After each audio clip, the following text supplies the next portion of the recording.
just want to say how awesome it is to be here tonight. What a phenomenal turnout. When Ginger and Walt asked me to MC this event, I really didn't realize, it's just really nice to have everybody here. So thank you so much for being involved in your city and in city government. We have a super forum that you're about to experience tonight. We have two great candidates we can bring up to the front now, I suppose. Let's see. Excuse me? Okay, great. So can we get that underway?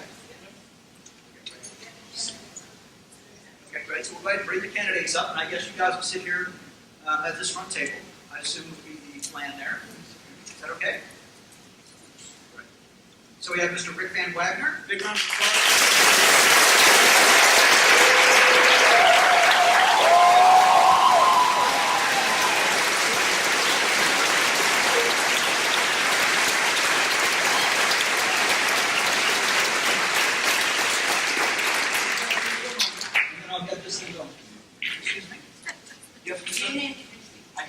Gail Ash. Well, sorry. Forgive me. And Miss Gail Ash. Let's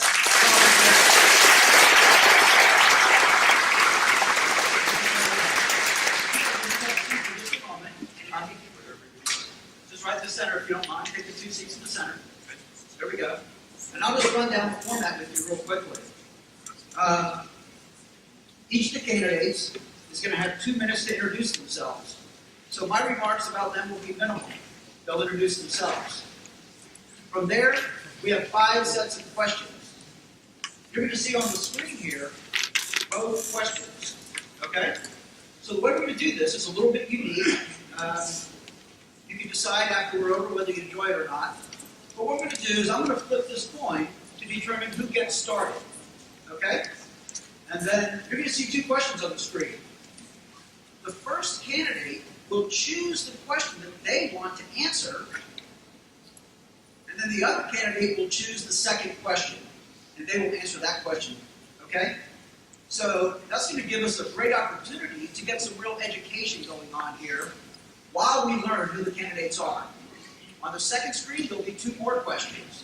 The other candidate who didn't get the chance to choose last time will choose this time, and the other candidate will answer the question that the choosing candidate chose not to answer. Is that pretty clear? Pretty good with that? Okay. We're going to have 5 sets of questions, which means there'll be 10 questions answered.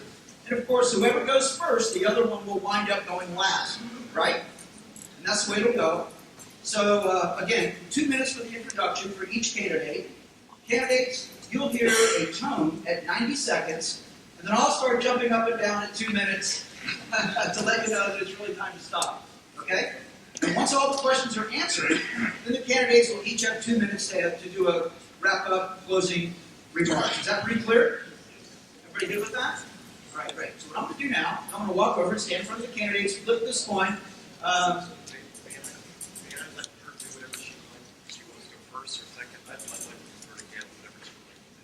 that okay with you, Gail?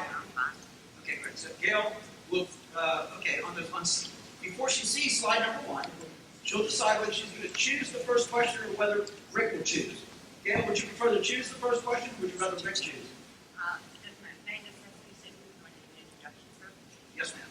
You're going to do a 2-minute introduction first, but I would like to know how this is going to go before we get into all that. So, okay, so what's going to happen, Gail? Would you prefer to choose the first question, or would you rather Rick choose it? Okay, so Gail will choose the first question. So we've eliminated that. So, again, with a room this size, obviously the candidates are not going to do very well communicating with you sitting down. So we'll ask them to stand up when they're speaking and sit down when they're not. Is that okay? Okay, great. So, at this time, I'll just call on Gail to stand up and introduce herself. We'll go through the 2-minute introductions, and Mr. Madden will start the timer when she starts speaking. Is that okay? Need the microphone.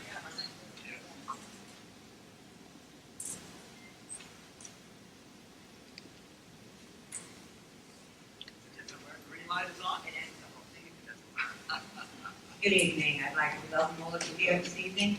Are you hearing me? Yes.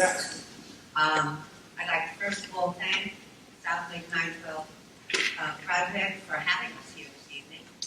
And many of you may not know, I was a city council member from 2002 to 2005 and was very fortunate to serve the city at that time.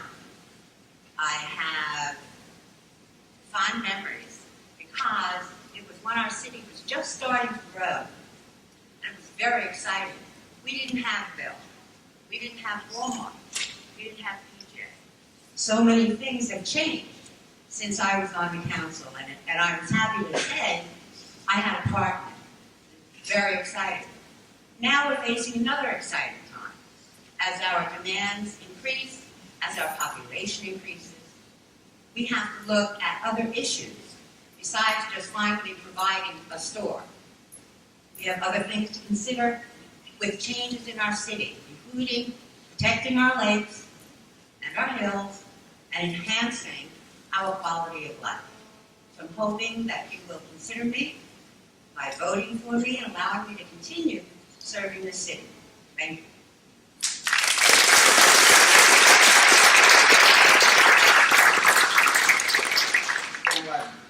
Good evening, everyone. Thank you, South Lake Tea Party, for allowing me to come and to share this evening. Thank you, moderator. We appreciate you, Mr. Levine. And I want to just say I'm really fortunate to have my mom and dad here, Janet and Bill Van Wagner. So thank you for coming, and my wife and my teenage daughters are here. So I'm glad to have them here. You know, believe it or not, this is our first opportunity, Gil and I have had to be in a forum like this. So I'm grateful that you guys offered, Marcus and the rest of you here, I'm grateful that you offered us an opportunity to let me be here. 26 years ago, my family moved to Claremont, and I thought they were absolutely nuts. I was like, what are we doing here? You ate at this restaurant, one place in this town, when you had a restaurant. It's the Clock or the Clock. I've eaten there many times. And, you know, I left this community and said, there's not enough happening. I'm not sure. I was a young man who had just graduated out of high school. And then 5 years later, I found myself back in this community at an invitation of my family and others to come back to Claremont.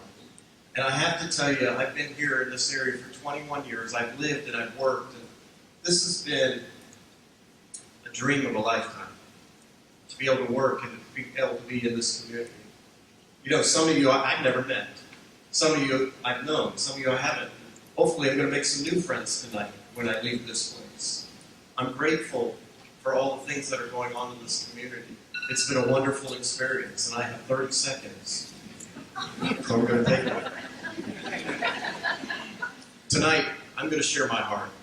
You're going to see some literature and materials at my table if you'd like to get that. So, because this is going to be a brief setting, but you're going to hear my platform, my heart to the best of my ability in a very short period of time. So again, thank you for coming, and I hope to have your vote November 4th.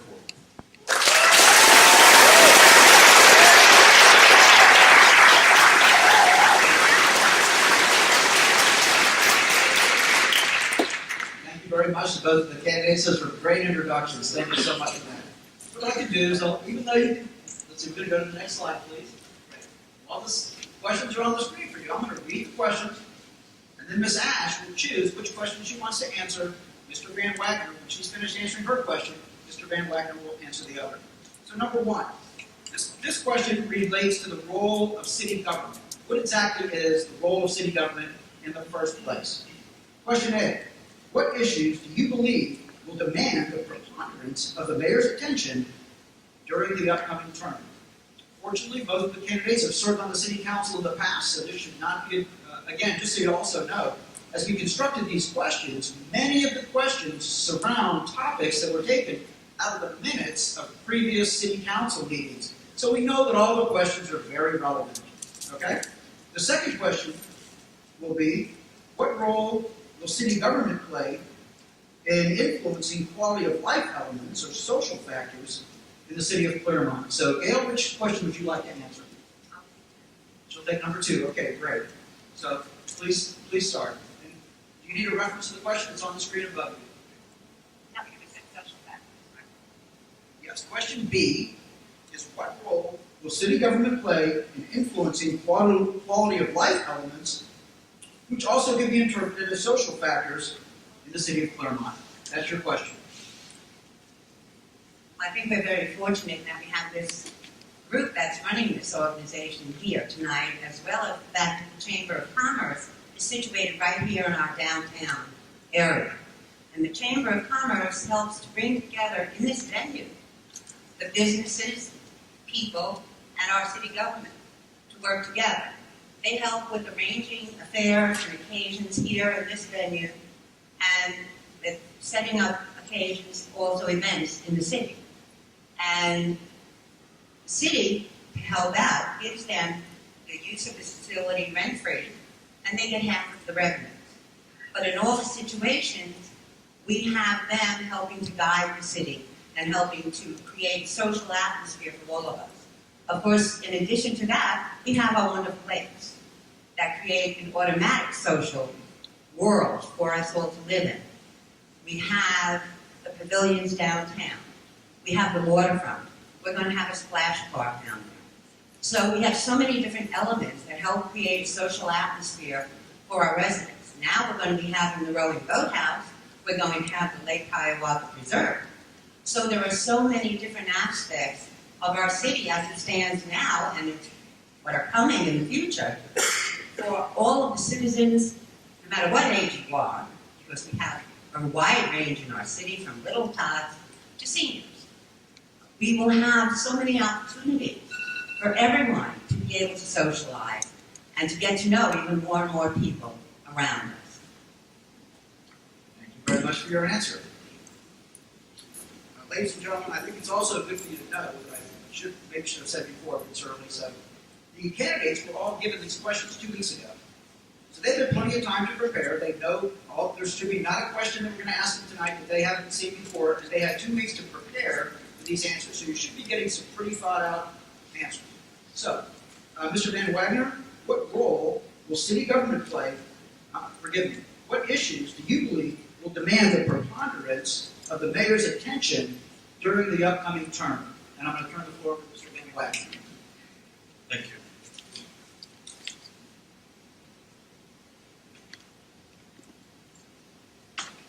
Our community is growing and changing right before our eyes. We're seeing so many things take place. And we have some important things we need to do to keep our sense of pride and our spirit that we have in this community. We do a number of things when it comes to the social aspect. We sponsor events. We co-sponsor events. Many of you, we saw on the slide there, Pig on the Pond. We're also co-sponsors with that.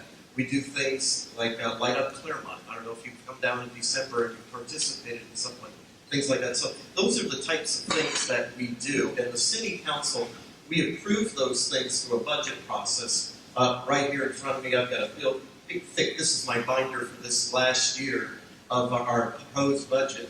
And we'll go through this, and we'll spend countless hours discussing and debating and talking about what should be in there, what shouldn't be in there.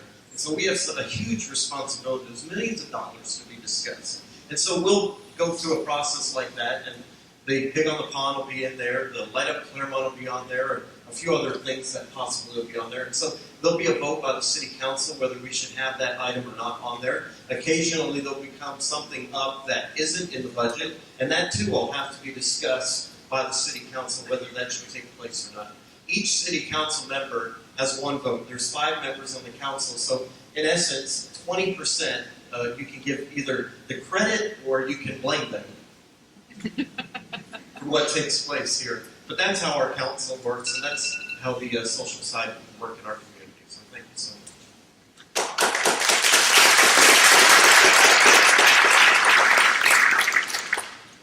Read the second set of questions, and you can get them on the screen, please. All right, question A. Please give an assessment of Claremont's economy and discuss the role that city government plays in economic development. Question B, of course, Mr. Van Wagner will be choosing which question he chooses to answer. Question B, what is the Community Development Agency? How does it work? And what are the pros and cons of the Community Development Agency? Mr. Wagner, which question? Okay, so Mr. Wagner will answer the question. Please give an assessment of Claremont's economy and discuss the role that city government plays in economic development. Mr. Wagner. I'm happy to report to you some really exciting things. Annually, we've seen 40 new businesses come to Claremont over the years. This year, we've seen 50 businesses come to Claremont in the first 6 months. And I asked the Planning and Zoning Department to give me an update today. As of September, I'm pleased to tell you we have over 80 new businesses that have started from January to September of this year.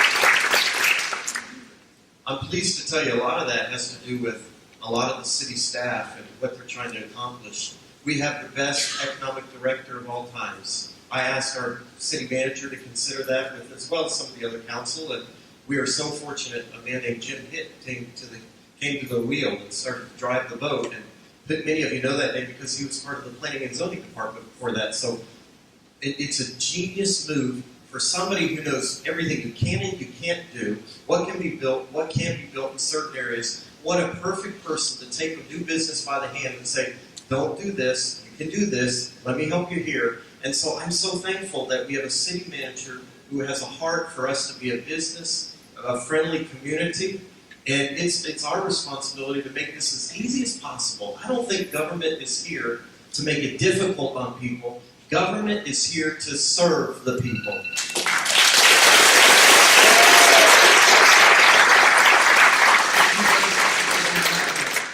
I'll just read that second question, okay, Ms. Ash, and then you can get started. Okay, so what is the Community Development Agency? How does it work? What are the pros and cons? Well, it's a community redevelopment agency, and it was created in the 1990s to help develop and keep the downtown an area that drew people. It set a tax rate, and from that point on, if other taxes increased, the extra for that would go to that area to re-enhance and redevelop the downtown area.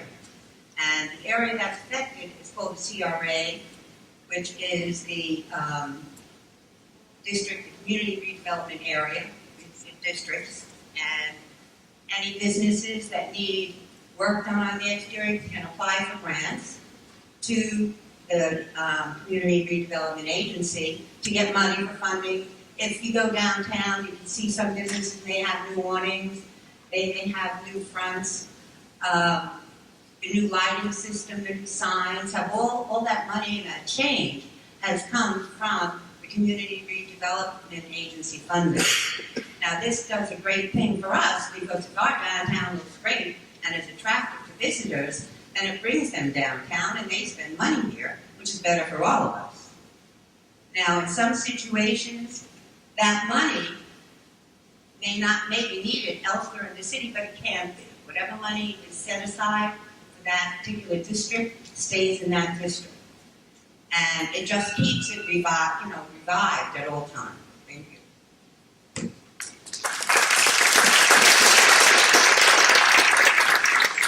Just like to remind the candidates, when you hear the tone, you still have 30 seconds. So you have to stop immediately.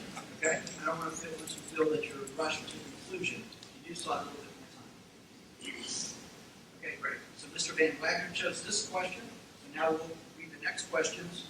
And Ms. Ash will choose. I'm going to read those questions to you now, and I'll reread them just before you get started. Question A. Discuss the factors influencing the annexation decision and the impact that annexation has on the city and its residents. Question B. If elected, how will you prioritize the use of resources? Please include a discussion of the acquisition and disposition of real property. And Ms. Ash, you get to choose which question you'd like to answer. I'd like to answer both, but I think I would go with Okay, so Ms. Ash will answer question B. I'll reread the question, and then you can get started. If elected, how will you prioritize the use of city resources? Please include a discussion of the acquisition and disposition of real property. Thank you. Okay. Now, you know that over time, the city has acquired different properties. We have renovated other properties. One of the biggest things is, of course, that we have to prioritize what we're doing and seek out what is best for the residents. Not only just what they need, but what the city as a whole needs for the majority of its residents. And far as our resources, part of that is funding. Big part of it is funding. If you can't afford to buy anything, you shouldn't be buying. So a part of our resources is financial. Part of our resources are also the people that are here. And whether it's, for instance, one of our resources, of course, is our fire department. Another is our police department. If we need facilities to protect our citizens, then we have to act in that manner. So included in this year's budget is another fire station on Mayoral Road, because this is something we have to need for the people in the city. When I first came here, the fire department consisted of one fire engine in an old wooden garage.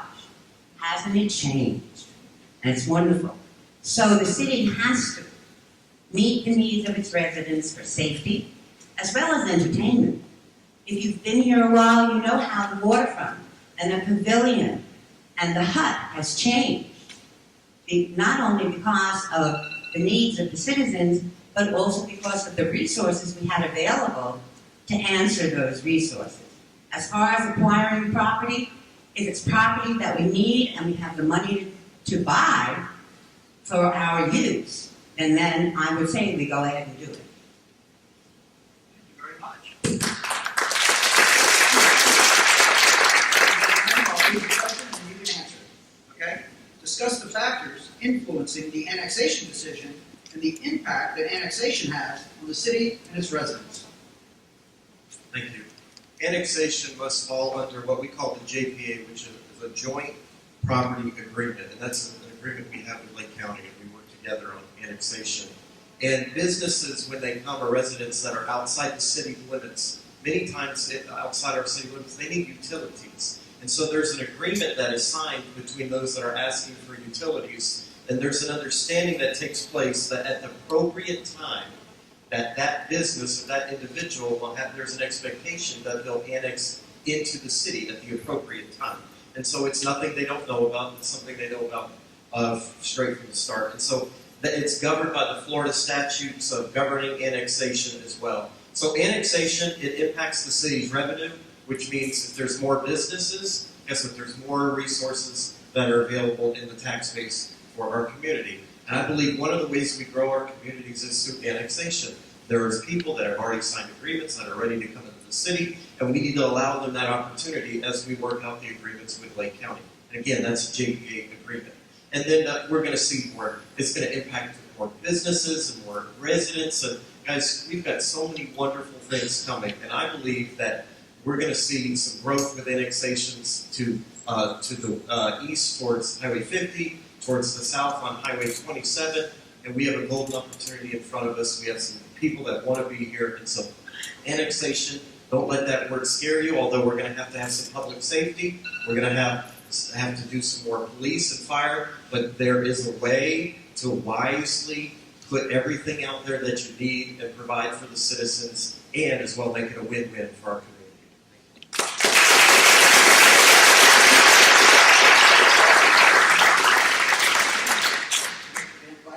Choose the first question this time. I'm going to go ahead and read both questions for you. Question A, discuss the impact of the Mayoral rowing facility. Question B, what factors determine whether or not a popular project or event should be pursued? Mr. Van Wagner, which question would you prefer to answer? Okay, great. I'll turn the floor to Mr. Van Wagner. Well, what a passion for me to be able to talk about the Lake Mineola rowing facility. You saw a picture of that, and I thought how wonderful that you got to see that ahead of time, what it's going to be.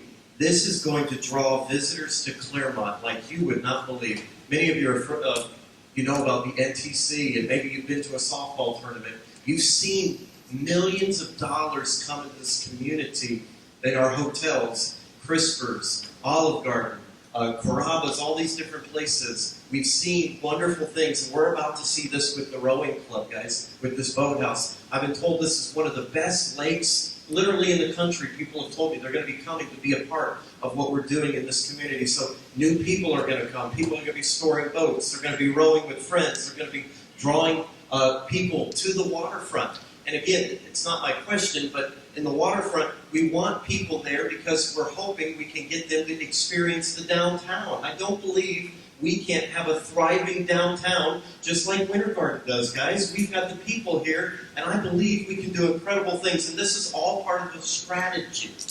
And again, I don't have a lot of time, but I hope you'll grab my handouts in the back and you can get more detail on that. But the City Council moved with Keith Mullins, and we voted 4-1. And I will mention the one who didn't vote for it wanted it. We just had this disagreement over where it should be on the lake. So we were all on the same page, wanting that to take place. Sorry, Ray, didn't mean to tell you best there. But we all favor this project, and we wanted it to go forward. And I believe this is going to be a great asset. People from all over, from different triathletes are going to come, and colleges and high schools. Some of your kids are going to get potentially scholarships from rowing in this community. Thank you very much.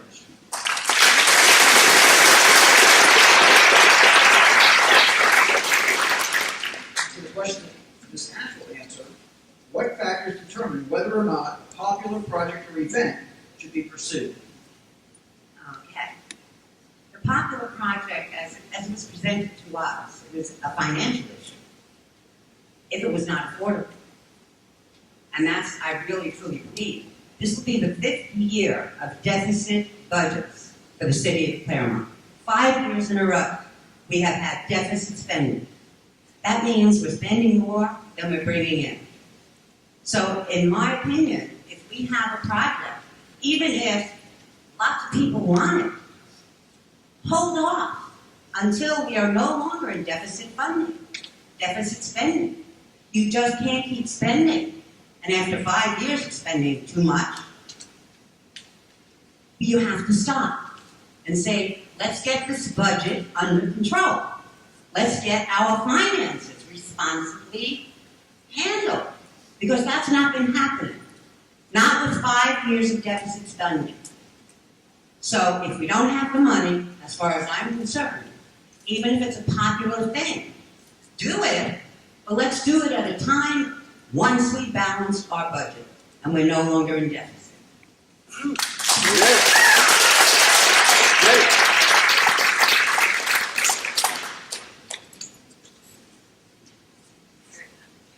So next set of questions. Yes.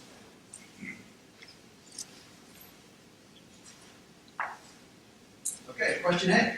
And Ms. Ash, you're going to choose this time, yes? Oh. Question A. Under what circumstances should amendments to the comprehensive plan be approved or denied? Question B. If constitutional amendment number 2, the medical marijuana amendment, is passed, how will the city of Claremont respond to the impact of the law? So you'll choose to answer either A or B. Okay. The question is, under what circumstances should amendments to the comprehensive plan be approved or denied? By the way, in case you didn't know, I was going to introduce myself at the beginning and just start off saying, in case you didn't know, I'm Gail Lutheran. Okay? The first question here refers to our comprehensive plan, which was developed many years ago, which is supposed to determine and show our growth in the area. It is supposed to set forth exactly the standards and policies for changes to our city. Some people want to make changes that are, okay, they may be minor changes. The comprehensive plan is there to guide our growth. It doesn't mean we keep annexing and annexing and annexing and get urban sprawl, where we cannot meet the needs of services in those areas. That's not going along with the comprehensive plan, because it's supposed to be carefully thought out development and growth along with the plan. We can make minor changes to the plan, simple rules and regulations for growth and development. Major changes to our comprehensive plan should not become a matter of routine. Oh, well, I want to see those people moving into Claremont. Oh, I want that area to be part of Claremont. If you keep doing that, you're not doing smart growth. You really are not. You're just doing random urban sprawl. So when you have a comprehensive plan, it's there for a reason. And it's there to help our city become the best it can be within our resources. If we extend our resources beyond our ability, we're in trouble.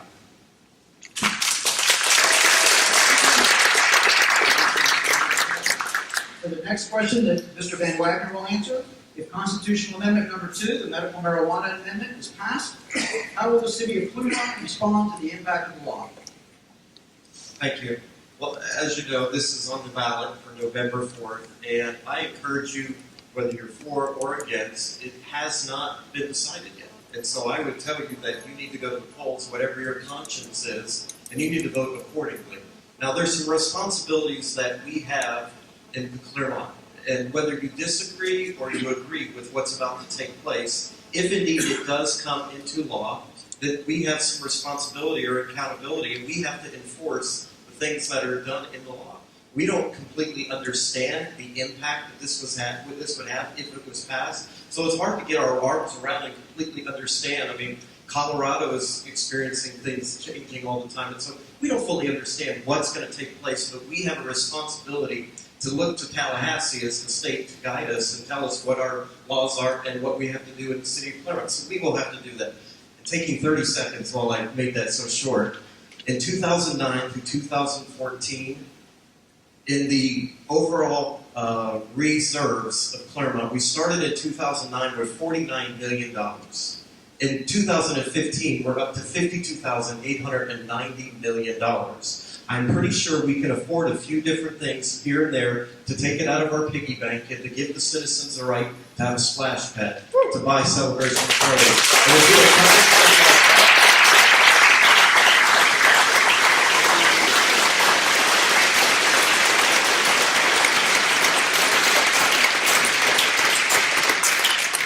This money is not the city council's money. It's the residents of Claremont. And so I believe it's the right thing to do when residents require or ask for some things. We saw 1,000 participants that was on the screen to the visioning session. And you know what? We need to let the citizens of Claremont do things. Yes, we have some budget issues we need to deal with in the general budget, but overall, $52 million, I think we're doing okay.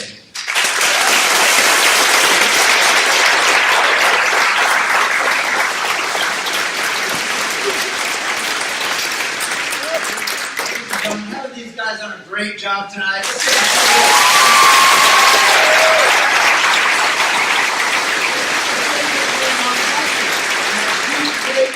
Like this, both of these public servants have experience on this city council, so you guys have got a great choice to make, and I will tell you a difficult choice. So it's just really fortunate for the city of Claremont to have these two great candidates running. The city of Claremont is going to be served very well. I'm very sure of it. So what we'll do now is we will go ahead and let them do their 2-minute closing remarks. And we'll start with Mr. Van Wagner. We'll close with Ms. Ash. And then I'm just going to defer to the Martin step. And then once we're finished with that, then we'll determine how much time we have for questions. Is that okay? Great. Mr. Van Wagner, 2 minutes. My organization's created 100+ jobs in this community. I've lived here and worked here for 21 years. We manage a $4 million budget. We understand money.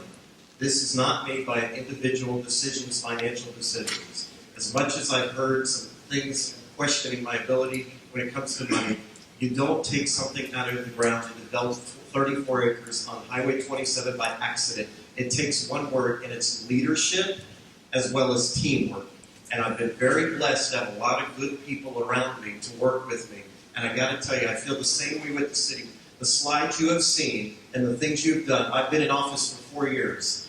A good portion of these things have taken place while I've been in office. I'm only 20% of the credit, or 20% to blame. I think a lot of it is to God be the glory, and all the people I work with, there were some wonderful things. I'll let you judge for yourself whether you think the things the city showed us, the staff earlier, was important or not. We're just getting started. I'd like to be around. In December, when they're going to come with a master plan, if I'm here, I'm going to listen within 10 years. I'm going to listen more and talk less. And I think that's what politicians need to do. You need to listen a whole lot more and you need to talk less, because the people, we represent you, not our agenda, not ourselves, but we're here to represent you. And I'm here to be a servant. I don't have all the answers. I don't know everything. I'm here to do what you want me to do as citizens of Claremont, and I thank you for the opportunity to be here tonight. And I want to just add to Miss Ash, I respect her. I've been an educator for 32 years. Anybody who educates children for 32 years is worthy. And, we have 70 teachers. I work with them. They're hard workers. I understand what it's like. I understand it's hard to work with budgets and things. So I respect her, guys, and I appreciate her dedication and what she's done in the education field as well as in the city of Claremont. So again, thank you for letting me come and be a part of it.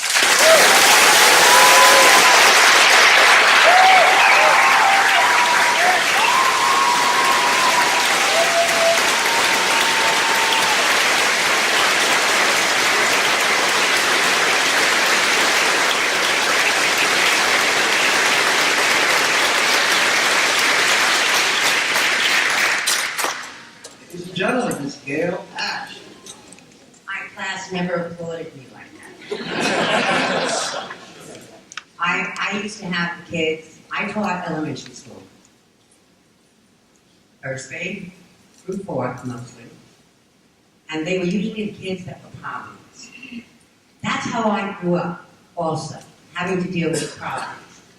And I'm sure most of you here were in situations where your parents both worked. And where you had to struggle to make every penny count. Where you had to save every penny you had for necessity. I grew up with that as about my background. I was fortunate enough to go to a fantastic college that only cost me $8 a semester. One of the finest colleges in New York City, Hunter College. $8 a semester. Isn't it mind-boggling what they're charging today? But money and finances and a way of life have always been my guidelines. Whether I was teaching for 32 years or when I retired and I moved here to Florida. And I started attending city council meetings within the first 6 months of my moving here in 1998. And I saw what was happening in the city. And I didn't like some of the things happening in the city. I didn't like some of the decisions that were made. And again, finances, dedication, concern about what was happening in the community I was living in. That's what got me involved the first time around. And you know what? That's what's gotten me involved now. So thank you.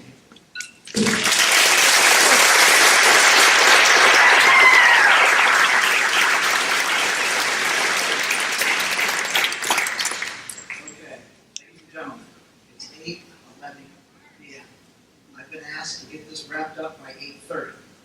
Big group out here, and I'm sure there are a lot of questions. So what I'm going to do is, I'm going to take this microphone, and I'm going to walk through the aisle from one side to the other. I'm going to choose somebody to answer a question from each side. I'm sure we will not get to the end of all the questions, but we will ask a few questions. If you can't get your question answered, I apologize for that. But we only have until 8:30, and to which point I'll turn the meeting back over to Mr. Zerkowski, who will close. So I can just see a show of hands on the right side of the room, on my right, your left side of the room. Who has a question? Anybody over? Well, thank you, Mr. Reisman, for your question. I appreciate that. Right now, our millage is 3.729. We raised that last year. It was 3.1420 to 3.729. The reason we raised that is because in 2007 we were at 3.729.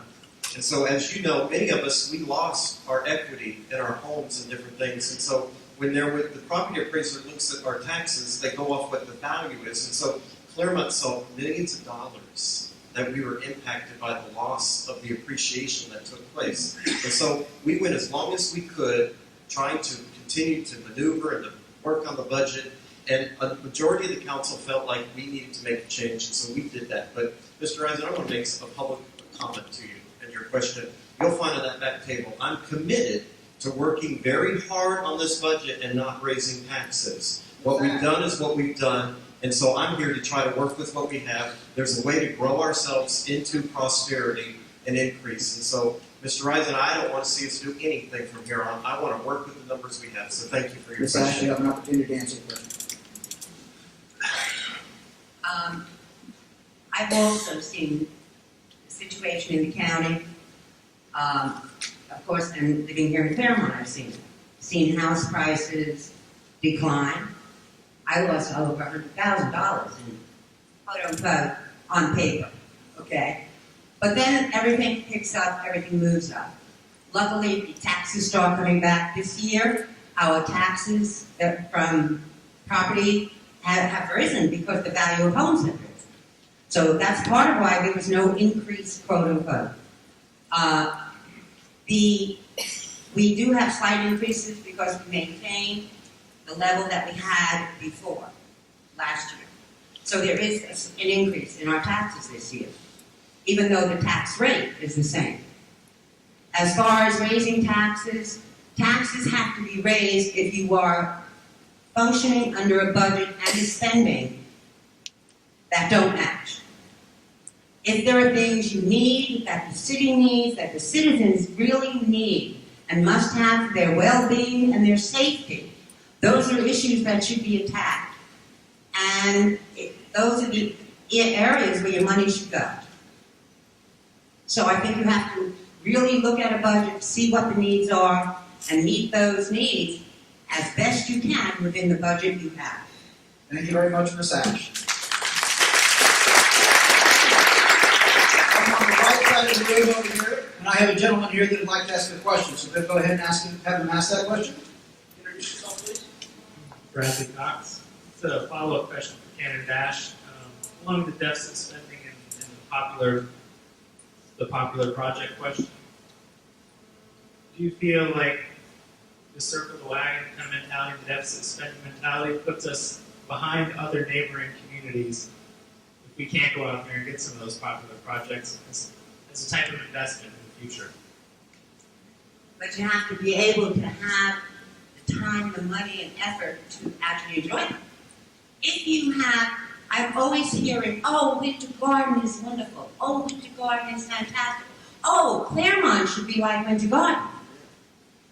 Winter Garden doesn't have our lakes, doesn't have our hills, doesn't have our beauty, doesn't have what we have.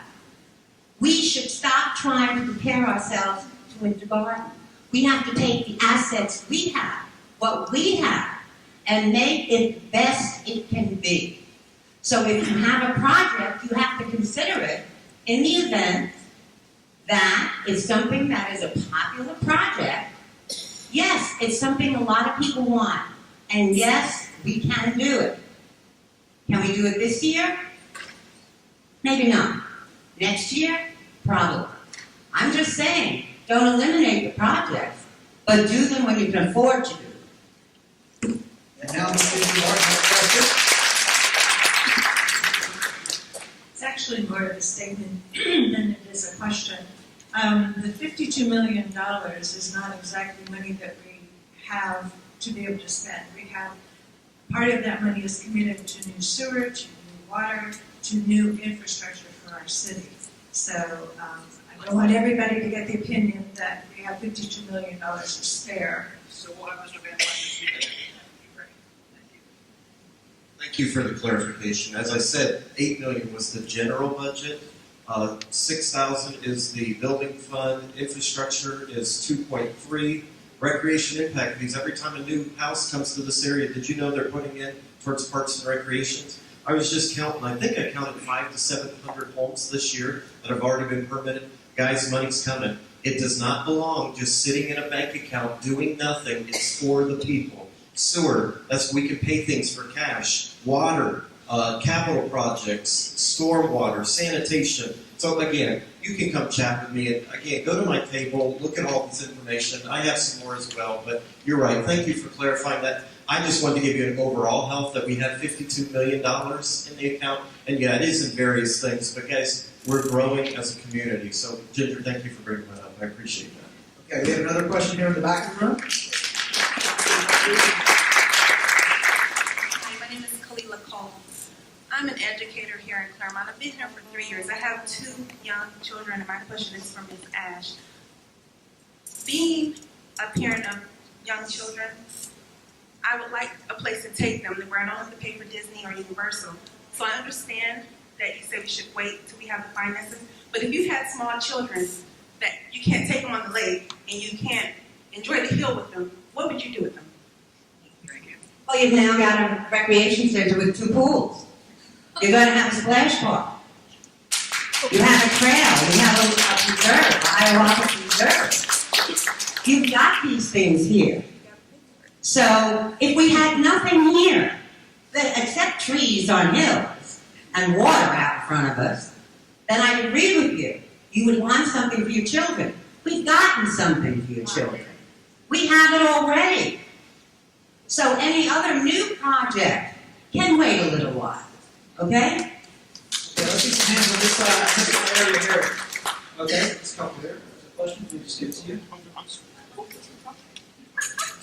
Ladies first. Stand up, please. Ms. Wagner, I have a question to ask you about recent bomb threats have been very frightening to parents and grandparents. I'd like to know what role, if any, the city government would play in increasing school safety in the light of this. Thanks for that question.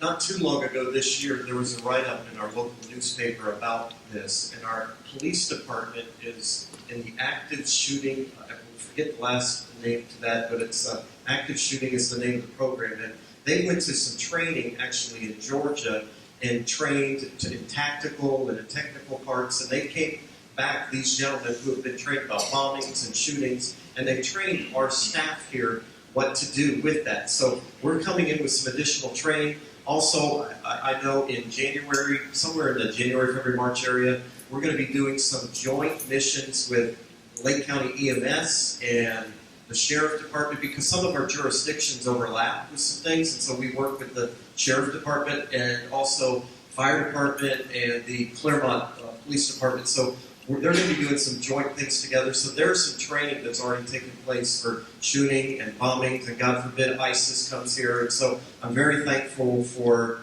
all the officers and all their hard work. So there are some things going on even this year for training because to respond to these things that have been taking place. So thank you for your question.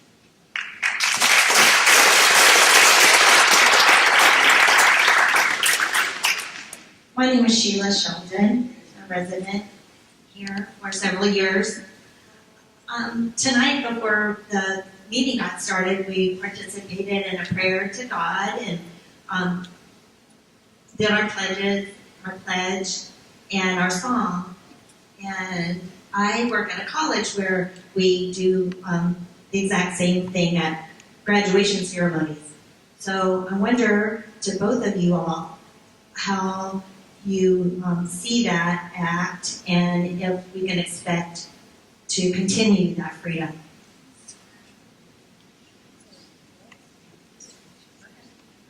Feel free. You have a head start on this. Being a priest. Well, the Pledge of Allegiance, I believe every God-given American's right to say the pledge to the flag.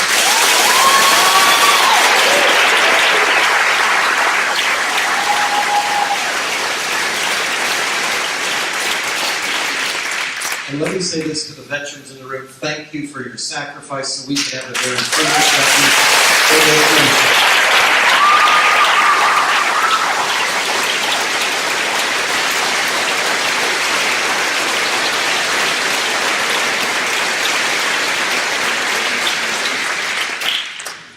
I realize without people making a sacrifice, we wouldn't have what we have. So because of the people that have fought and laid down their lives, I will fight to the bitter end to keep the Pledge of Allegiance inside of our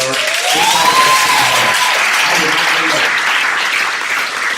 it. In regards to prayer, and Gail, you're right, I am a preacher. I believe prayer is so vital, and prayer asks for God Almighty's blessing, and that's why I believe Claremont is blessed, because God Almighty has released.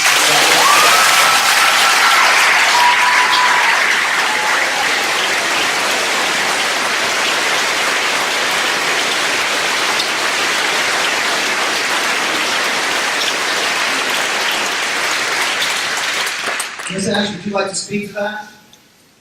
You don't have to. Okay. As far as the pledge and as far as our singing our national anthem, that's an automatic for me. I've grown up with that my whole life. You don't attend any function. I know it bothers me when I see some sports events, and particularly maybe because they show all the players, and there is no respect for these. That to me is something that is an automatic respect. Everyone owes that right or that privilege to say thank you for our wonderful country. Thank you for all the people, women and men, who have fought to protect us. I'm a New York resident, as you know. I was up in New York after bombings, right after, and it was seeing people together. My nephew happens to be an EMT, and he was involved with that. So I know what it means when our country is attacked. Everyone comes together. So the pledge and our national anthem are something that's very dear to me personally. Prayer, I've been praying since I was a little child, and I will probably keep praying until the day I die. So I think everybody has that right too.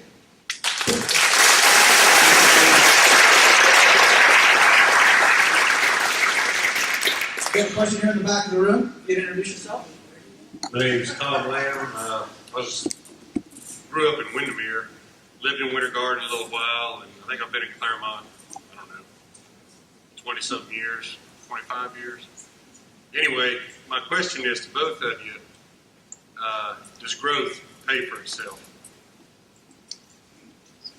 Pretty straightforward question. Who would like to start with that? Gail, why don't you start with that? Our mayor always used to say, if growth paid for itself, New York City would be the cheapest place to live. Okay? Growth never pays for itself, because the minute you start growing, you've got to provide services to that new area. You annex property. You've got to provide police, fire, water, garbage collection. So it doesn't, houses may pay an impact fee. The developer actually does that. And then they pay property taxes. But you compare then the amount of money that's going to be necessary to expand your fire department, police department, staffing, your water department, and so on and so forth. It's not just, oh gee, that'll be great to have that development as part of us. It impacts every single bit of our lives in this city. The minute you start adding 500 more homes, or 1,000 more homes, or 1,600 more homes, it impacts and it costs all of us. Okay, ladies and gentlemen, we've only got a few minutes left. So we're going to try to squeeze in 2 questions. Let me go to this lady who's sitting here behind, along the wall here. You'll introduce yourself and ask your questions. If we can get short answers, I can get one or 2 more in. Rick, would you like to respond to that? Does growth pay for itself? Please. Okay. Smart growth pays for itself. Okay? And so I believe, we have an agreement with Lake County called the JPA, and so we've already got utilities in place. Did you know we have a crew that actually digs the utilities, so we don't have to pay outside outfits to come in and do that? Guys, smart growth can be figured out, and so we can continue to grow. And I mentioned businesses. There are so many businesses already here, guys, that we can annex into this city. So yes, I believe with smart growth, we can prosper, and that's the way to cause that deficit to go away and for our economy to flourish. So thank you.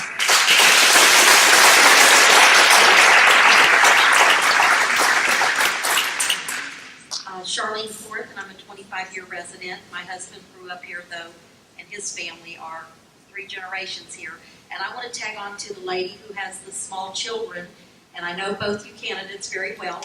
And it has always eluded myself and my husband where the lake down at the beachfront here at Lake Mineola, that it keeps continually being closed. And as my husband said, he grew up there as a child, going to that lake swimming. We've got a hole that was filled in that was a problem. And what would both of you do where we can bring that back as our taxpayers, that you can't enjoy going to the lake anymore? It seems it's closed more than it is open. That's right. There you go. Dale? Well, the problem with that is we haven't had enough rain. That's basically what it comes down to. Our water level in the lakes is down because we haven't had enough rain. And the point is that in order for a public beach to be open for public use, the water clarity has to be at a certain level. And with the water level so low, we don't reach that clarity. So the beach has to be closed according to health laws. Mr. Van Wagner, you want to speak to that? Staff has told me a little different story than that. I've heard that we can use it, but the problem is it's ankle deep right now, and so it's not what people want to use right now. And so hence, that's why we're looking at doing a splash park down there, because there isn't anything. But you know what, Ms. Worth, thank you for your question. I believe that we can start looking at our waterways, and I'm just going to go on record. I think somebody's siphoned our water, and I want to find out who's taking it.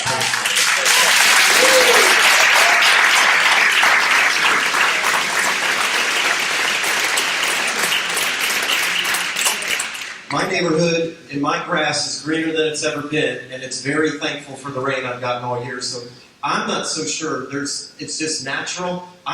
Call me a conspiracy theory person, but I think something's going on with our water. And if I'm elected, I'm going to go on a dog hunt with some folks, and I'm going to find out what it is.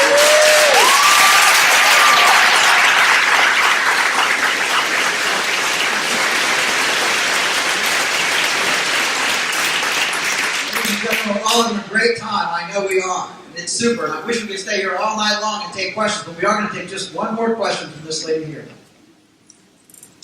Hi, my name is Catherine Dunn. Love living in the city of Claremont. My question can be addressed to both of you, Ms. Ash. I understand and respect your position on that overspending on our budget. But since Mr. Van Wagner had alluded to comparing us to a winter garden experience, I am from a small town in upstate New York, and I love the small town feel. And my question to you is, when you become our mayor, if you should be elected our mayor, do you have a plan for economic development to kind of help develop and bring back the historic part of our downtown Claremont area to draw people there? I know the lakefront is going to be a huge draw, and the new rowing facility is going to be fantastic.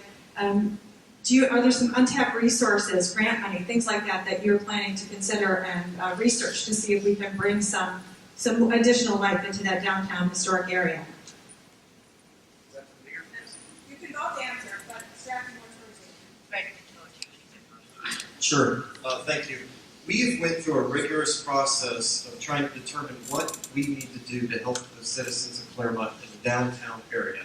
And so we've hired a master plan group that will be doing some presentations with us, and I believe it's January. They're going to be talking to us about what are some of our options to help grow the economy and to do some things. So, yeah, Lily's on the Lake. It's going to be a wonderful asset. The rowing house, the splash pad, and all these different things that we have. So, yeah, we're going to be presenting and rolling out some things. I know the council's going to be looking with this master plan group, but we took the initiative to say, you know what?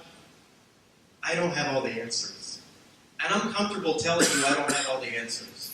But between all of us working together, I believe the answers are in this room, and between outside entities, we can have the wisdom we need. And so again, I don't have all the answers, and I'm comfortable telling you that, but we have brought in a professional group that's going to be coming to help us with some presentations, to help us with some economic development, what we want to become as a city, and we'll be presenting that in city council meetings. And I hope you'll go across the street and come to some of those meetings to hear those the first of the year. If I'm elected as mayor, then I'll be a participant. Otherwise, I'll be sitting in the crowd. And either way, I'm very excited and love Claremont.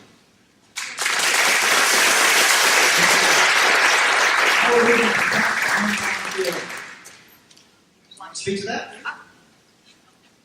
Okay.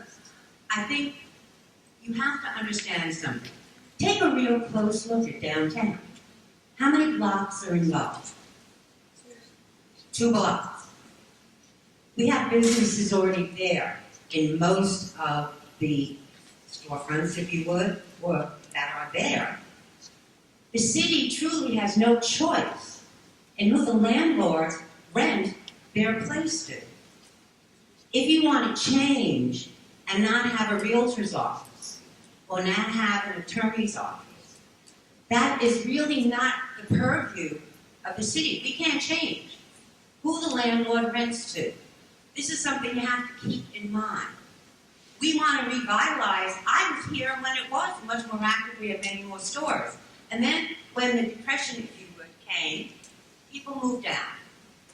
And the landlord, if you were an owner of a building, and somebody came to you and said, I'd like to rent your space, you rent your space. What we'd like to do is maybe give some incentives to the landlords to bring in other businesses that will attract more people. These are the things we have to look at and see. You cannot deprive someone of their income just by saying, I don't like that, who's in that building. They have to move out. You can't do that. But I think we can have some creative ways to change what's going on downtown in those businesses if we do give incentives, and that may come through the Community Redevelopment Agency, through the CRA, where we have grant money that we do give out to revitalize downtown. Okay? Ladies and gentlemen, let's give a big hand to Brooklyn Electric and thank you very much for coming out, and I'll come back later with Thank you all. You all have a hard choice. You've got two great candidates here that, and fortunately, unfortunately, I live on the other side of the lake, but you really have some great candidates here to choose from.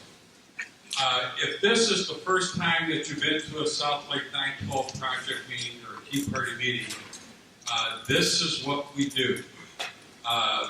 We try to bring candidates and issues to educate the populace. We don't really care whether you have an R next to your name, or a D next to your name, or an I next to your name. We firmly believe that if you are an educated voter, you're going to make the right decisions, irrespective of what candidates or what issues that you vote for.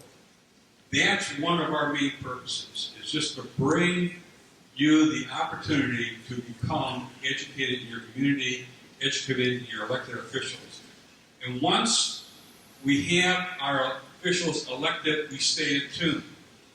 We stay in contact with them. This whole forum today is the direct result of the efforts by Ginger and Walt Martin, who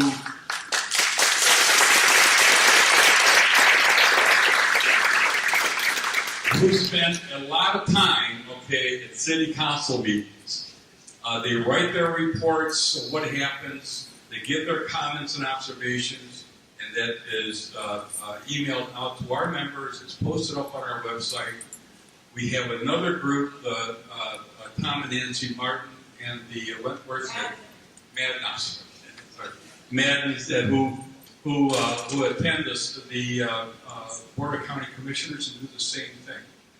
I go to most of the school board meetings, and the one question that was asked here about the prayer and the pledge, at every school board meeting, there's a moment of silence, and there's a pledge up to the flag. Every school board meeting that I've ever been to. So, I don't know if that's unique in Lake County or not, but that's what we do. That's what the South Lake 912 project does, is provide you an opportunity to get educated so when you go to the polls, you have a good sense of what the issues are and who to vote for. Now, running for a candidate, I don't care whether, it's the two candidates we had here, or the city council, or the Board of County Commissioners, or the school board. That takes a lot of effort. It's a lot of meetings that you guys go to, a lot of forums that they attend. So you've been a great audience. Okay, your questions were fantastic coming from the audience, and if you haven't gotten them all answered, I'm sure that they'll stick around for a little bit to answer them. We do have some coffee and cookies here for those who want to stay up late tonight. So thank you all for coming. Thank you for all for participating. Our next meeting is November 20th. Okay, just the week, Thursday before Thanksgiving. We always ask that whoever attends to bring something for our food bank. All the food that we collect here, all the cans and boxes, we give to the Lake County School District, so it stays right here within the district for kids that need an extra helping of this or that. At our next meeting, okay, what we're asking for is to bring a toy or two for the kids, and for the bigger kids, maybe a little $5 gift certificate for Chick-fil-A or McDonald's or something, so they can have this too. So I hope you all come. So our next meeting is November 20th. And it will be here, and it's from 7 to 9. So thank you all. Do appreciate it. I hope you all enjoy it.